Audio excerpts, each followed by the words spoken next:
Good morning बच्चों। Issue of shares आज मैं टॉपिक करा रही हूँ इश्यू ऑफ शेयर्स पार्ट 3। ठीक है, इश्यू ऑफ शेयर्स में अंशों के निर्गमन का उद्देश्य, यानी जो कंपनी जो अंश निर्गमित करती है उनका उद्देश्य क्या होता है। जब कंपनी को पैसे की आवश्यकता होती है तो कंपनी अंशों का निर्गमन करती है। तो पहला उद्देश्य है उसका रोकड़ प्राप्ति के लिए, यानी कैश प्राप्ति के लिए वह अंशों का निर्गमन करती है।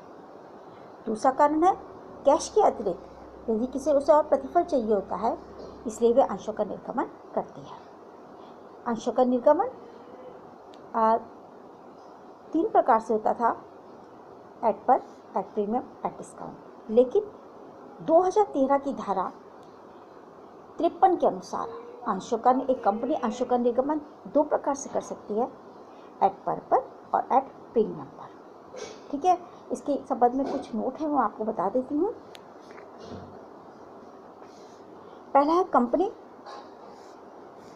अधिनियम 2013, यानी कंपनी अधिनियम 1949 में पारित हुआ था, लेकिन 2020 में इसमें कुछ संशोधन किया गया है। इसका प्रारूप भी चेंज किया गया है। ठीक है, और लाभार्थी खाता बनाने का प्रारूप, बैलेंस शीट बनाने का प्रारूप में भी परिवर्तन किया गया है। तो 2013 की धारा 53 के अनुसार कोई भी कंपनी अपने अंशों का निर्गमन केवल 2 प्रकार से कर सकती है, डिस्काउंट पर निर्गमन नहीं कर सकती है।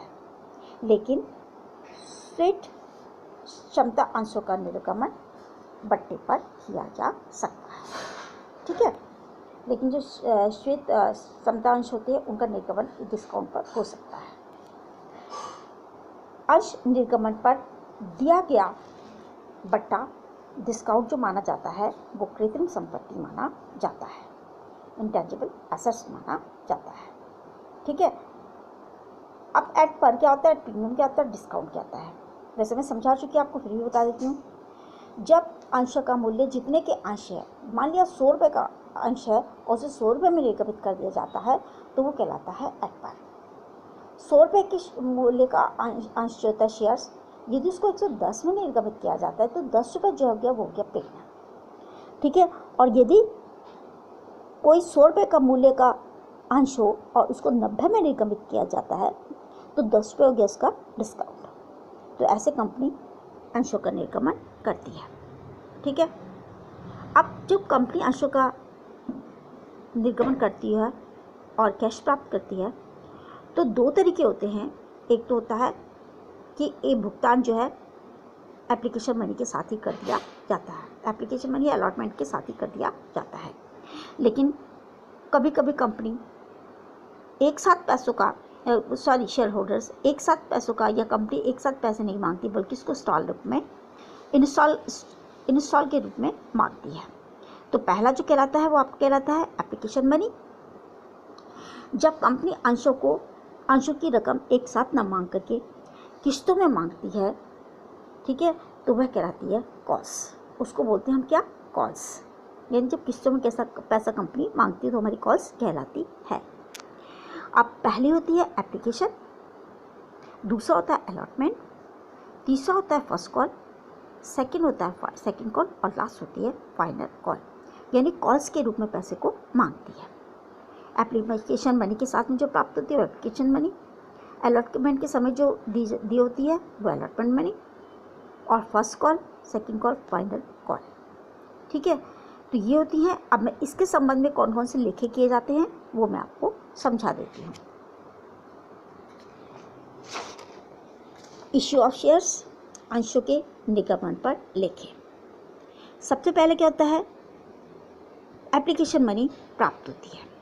ठीक है, प्रार्थना पत्र राशि प्राप्त होने पर एंट्री होती है हमारी bank account debit to share application account. Be application money received, और जितने शेयर्स होते हैं वो हम इसमें लिख देते हैं। ठीक है, अब जो शेयर का अमाउंट होता है वो ट्रांसफ़र कर दिया जाता है शेयर एप्लीकेशन अकाउंट में। तो प्रार्थना पत्र की राशि हस्तांतरित करने पर share application account debit to share capital account. Be application money transfer to share capital account. जब एप्लीकेशन मनी प्राप्त हो जाती है तो दूसरा आता है अलॉटमेंट। अलॉटमेंट पर ड्यू हो जाता, सब एप्लीकेशन मनी प्राप्त हो गई तो अलॉटमेंट ड्यू हो जाता है। अलॉटमेंट मनी ड्यू होने पर हमारी एंट्री होती है share allotment account debit to share capital account. Be, allotment money due, जितने शेयर्स होते हैं उसके ऊपर लिख दिए जाते हैं। शेयर्स मैंने आपको बताए थे 2 प्रकार के होते हैं, इक्विटी शेयर और प्रेफरेंशियल शेयर्स। अब अलॉटमेंट ड्यू होने पर अलॉटमेंट मनी प्राप्त होती है, तो आवंटन राशि अलॉटमेंट को बोलते हैं। आवंटन राशि प्राप्त होने पर bank account debit to share allotment account. Be, allotment money received, जितने शेयर्स होते हैं उसके ऊपर लिख दिए जाते हैं। अगली है आपकी, अब अलॉटमेंट मनी प्राप्त होने पर फर्स्ट कॉल ड्यू हो जाती है, तो फर्स्ट कॉल मनी ड्यू होने पर share first call account debit to share capital account. Being first call money due, जितने शेयर्स होते हैं उस पर लिख दिए जाते हैं। जब फर्स्ट कॉल ड्यू हो गई, अब होती है final call, first call receive की एंट्री। बैंक अकाउंट डेबिट पाने वाला बैंक होता है, bank account debit to share application first call. Be, first call money received on, जितने शेयर्स होते हैं वो लिख दिए जाते हैं। जब फर्स्ट कॉल की मनी ड्यू हो गई, रिसीव हो गई, तो फाइनल कॉल ड्यू हो जाती है, या सेकंड है सेकंड, फाइनल है फाइनल। तो फाइनल कॉल सेकंड एंड कभी कभी सेकंड और फाइनल कॉल मनी एक साथ भी आ जाती है। तो जैसे हमने फर्स्ट कॉल की एंट्री की है, ऐसे हमारी सेकंड कॉल की एंट्री जाती है और ऐसे हमारी फाइनल कॉल की एंट्री जाती है। द्वितीय मांग दे होने पर second and final call account debit to share capital account.